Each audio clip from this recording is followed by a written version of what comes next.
Hey guys, it's Nicole, and for this week's nail art look, I did this set of strawberry nails, and I used nail stamping and reverse stamping with a pastel blue color and some stripes and polka dots to create this cute look. So I started off with Bundle Monster gel polish in the shade Cottontail, and I also used Madame Glam's Perfect White as a white base for my middle two nails. So I applied 3 coats of the color to each nail, although I could have gotten away with 2 on the blue nails, but I decided to do 3 just for the added thickness. And then I just applied it as usual, making sure to cover the whole nail and cleaning it up as I went. Once the polish was cured, I took some liquid latex, which I applied around all of my nails, just so I didn't get polish all over my skin when I did the stamping.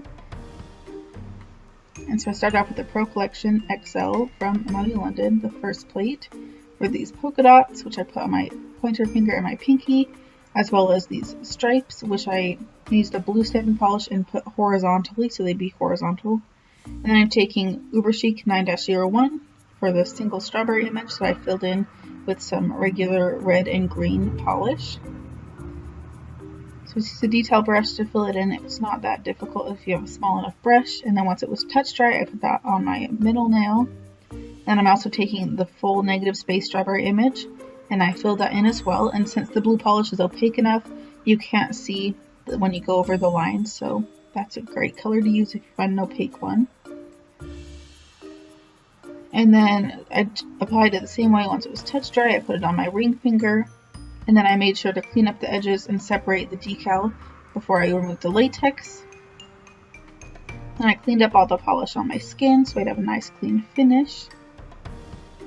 And then finally I'm taking Jelligant's Flawless Finish, and I applied that over all of my nails, and I did 2 coats on my middle 2 nails just to protect the nail art and make sure it would be long lasting.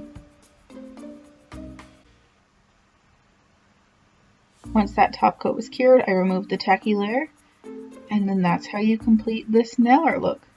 Thanks so much for watching. I'll leave product links in the description box below if you're interested, and I'll see you next week. Bye!